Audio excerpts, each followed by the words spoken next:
Hello friends, कैसे हैं आप सब। मैं स्वागत करती हूँ आपका एक बार फिर से अपने यूट्यूब चैनल पे।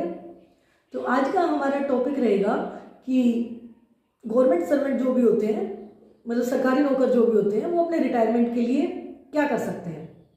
देखो भाई, सबसे पहले तो बात है कि सरकारी नौकरी एक ऐसी चीज़ है ना, जिसको मिल रही है वो भी रो रहा है और नहीं मिलने वाला तो बेचारा रोता ही है। हाँ, गवर्नमेंट जॉब जब जन्नत है अगर आपके घर के पास हो। भाई 20-30 किलोमीटर पे, 50 किलोमीटर पे मैक्सिमम है, वरना 30-40 किलोमीटर पे, 10 किलोमीटर पे, 5 किलोमीटर पे आप अपने घर जा सकते हो। सुबह जाओ, शाम में अपने आ जाओ, या नाइट ड्यूटी है तो नाइट में चल जाओ, अगले मॉर्निंग आप अपने घर आ जाओ। वो तो उनके लिए तो सच में जन्नत है, उनको तो रिटायरमेंट की सोचने की जरूरत है नहीं। अब हमारे जैसे कुछ लोग हैं गवर्नमेंट जॉब में, जो हजार हजार किलोमीटर दूर पड़े अपने घर से। ना माँ बाप का घर पास है, ना पति का घर पास है, पति की जॉब कहीं दूसरी जगह है, माँ बाप कहीं दूसरी जगह रहते हैं, सास ससुर कहीं तीसरी जगह रहते हैं और हम कहीं चौथी जगह रहते हैं। तो ये है, तो उन लोगों के लिए रिटायरमेंट प्लान करना बहुत ज़रूरी है। मतलब हर कोई नहीं चाहता 60 साल की उम्र तक या 62 साल की उम्र तक अलग रहना अपनी फैमिली से। ऑब्वियसली मैं तो बिल्कुल भी नहीं चाहती कि मैं 62 साल तक की उम्र में अलग रहूँ। तो हमारे पास ऑप्शन क्या बचता है कि हम गवर्नमेंट जॉब छोड़ दें। यार भाई, गवर्नमेंट जॉब छोड़ना भी बहुत मुश्किल होता है, क्योंकि आप एक कंफर्ट जोन में आ चुके होते हो। सरकार आपको इतनी सैलरी देती है कि ना आप उसमें जल्दी रिटायर हो सकते हो। मान लो किसी की सैलरी 60-70 हज़ार रुपये है, तो आप उसमें से कितना ही बचा लोगे। ना तो आप जल्दी रिटायर हो सकते हो उसमें कि भाई मैं 10 साल काम करके, कि मेरा तो करोड़ों का पैकेज है या कहीं 50-60 लाख का पैकेज है, 10 साल काम करूंगा, खर्चा कुछ करूंगा नहीं, सेव करूंगा, इन्वेस्ट करूंगा और फिर रिटायरमेंट ले लूंगा। तो सरकारी नौकरी में तो ये तो होता नहीं है। सरकारी नौकरी में सैलरी बहुत ज़्यादा भी नहीं है, एक्सट्रीम वाली, बहुत कम भी नहीं है, मतलब ज़्यादा ही है एक तरीके से। तो मिडिल क्लास फैमिली जो भी इंडिया की आज की कंडीशन है उसको लेके, जैसे एक नॉर्मल आदमी एवरेज इनकम शायद 15-20 हज़ार होगी या उससे भी कम हो सकती है, लोग 10-12 हज़ार भी कमाते हैं। पर सरकारी नौकरी में शायद शुरुआत की सैलरी ही अगर क्लास 4 की भी लो तो 22-25 हज़ार तो होगी मेरे हिसाब से, वरना क्लास 3 की 30 से ऊपर ही है, ऐसे इससे कम नहीं है सैलरी।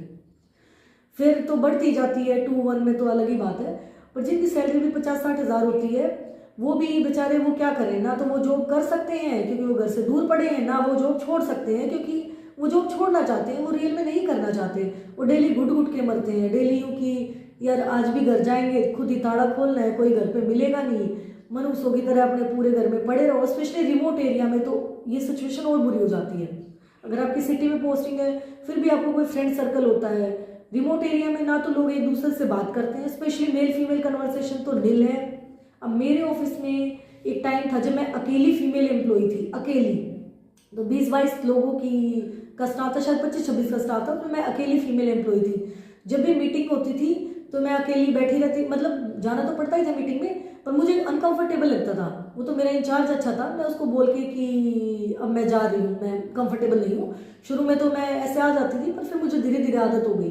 या कोई भी उनको पार्टी होती है या लाइक सब साथ में बैठ के समोसे ही खा रहे हैं, उसमें मैं उसमें नहीं जाती थी कभी भी, वो तो मैं अब भी नहीं जाती घर, मैं मेरे रूम में ही मंगवा लेती हूँ। और फिर घर पे भी कोई नहीं है, आप ऑफिस में भी अकेले पड़ जाते हो, कोई भी नहीं है बात करने के लिए, घर पे भी कोई नहीं है बात करने के लिए, तो मतलब कितना अकेलापन होता होगा। तो रिटायरमेंट के लिए तो आदमी सोचता ही है फिर। तो भाई इसका बेस्ट सॉल्यूशन तो यही है, जैसे ही आपकी पहली सैलरी मिले, आपको भगवान को चढ़ानी है, माँ को देनी है, वो तो दो ही दो, पर सिर्फ 500 या 1000 रुपये निकाल के एकदम पहले दिन से आप इन्वेस्ट करना शुरू करें। ये गलती हमने की है। मतलब मुझे, मेरी जॉब को शायद मैंने 2015 में ज्वाइन किया था, यहाँ वाली जॉब में तो 17 में आई थी, पर मैंने 2015 जनवरी 2015 से कमाना शुरू किया था और एक डिसेंट इनकम ही थी, ऐसे कम इनकम कभी नहीं रही। तो 2015 से 25-10 साल हो गए अप्रोक्स। तो अगर मैंने इन्वेस्टमेंट की होती तो बेटर हो चुका होता, मतलब। पर ये चीज़ें मुझे अभी पिछले साल से स्टार्ट समझ में आई है कि हाँ, आपको अगर ग्रो करनी है और जॉब छोड़नी है 10-12-15 साल में, तो ठीक है, मेरे कोई बहुत खर्चे नहीं है, रिमोट एरिया में क्या ही खर्चा होता है, कोई 10,000-20 हज़ार, मतलब ठीक है, छोटा मोटा काम वाली ले लेती है बेचारी, और जो सरकारी क्वार्टर है उसका एचआरए कटता ही है, तो कोई ज़्यादा खर्चे वाली बात होती नहीं है। गांव में 10,000 रुपये और एक्स्ट्रा लगा लो, 20-25-30 हज़ार रुपये, इससे ज़्यादा क्या ही खर्च होगा। तो बाकी के जो भी हैं उनको आप इन्वेस्ट कर सकते हो, और इन्वेस्ट में भी अब बेस्ट ऑप्शन यही है कि शेयर मार्केट में इन्वेस्ट किया जा सकता है। मतलब अपने को डेली डायरेक्टली स्टॉक का तो पता नहीं होता, म्यूचुअल फंड ही बचता है, तो म्यूचुअल फंड में इन्वेस्ट कर सकते हो। बस मैं यही कहूँगी कि आपकी पहली सैलरी से ही, एकदम फर्स्ट सैलरी से, भले ही आप 500 रुपये, आपकी सैलरी 20 हज़ार आई है, 500 रुपये तो उसमें से बचा ही सकते हो भाई। अगर आप 20,000 आई है तो ऐसा तो है नहीं अगर आप घर से दूर रह रहे हो तो आप 10,000 रुपये का रूम ले लोगे भाई। 20,000 सैलरी है तो आप 2,000 या 3,000 का रूम ही अफोर्ड कर सकते हो। लेने को आप चाहे 50,000 का ले लो, पर रियलिटी तो ये है ना 2-3 हज़ार रुपये का ही रूम अफोर्ड कर सकते हो। भले फिर आपको शहर में रहना पड़े, शेयरिंग में रहना पड़े, या हॉस्टल में रहना पड़े, या पीजी में रहना पड़े, कैसे भी, तो आप अपनी सैलरी के अकॉर्डिंग ही तो आप अपना रूम ले सकते हो ना, अपना रेंट ले सकते हो, उसी अकॉर्डिंग आप अपने खर्चे कर सकते हो। तो कोई 1,000-2,000 रुपये बचाना कोई बहुत बड़ी बात नहीं है। तो अब 1,000-2,000 रुपये इन्वेस्ट करके वो धीरे धीरे धीरे धीरे 10-15-20 साल में ऐसे हो जाते हैं कि हाँ आप अपनी जॉब छोड़ने के लिए आप सिक्योर प्लेस पे पहुंच जाते हो, ताकि वो आपको रेगुलर इनकम देती रहे।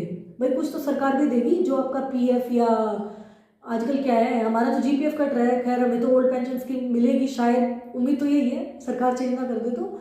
पर अभी वो क्या एनपीए है, तो जब भी आप रिटायर होगे तो कुछ एनपीए का भी मिलेगा, थोड़ा थोड़ा आप इन्वेस्ट करते रहोगे खुद से तो इन्वेस्टमेंट भी मिलेगी। तो ऐसे धीरे धीरे आप अपनी लाइफ को सिक्योर बना सकते हो और टाइम से रिटायरमेंट ले सकते हो बिना उम्र गंवाए। आज के वीडियो के लिए इतना ही। Thank you.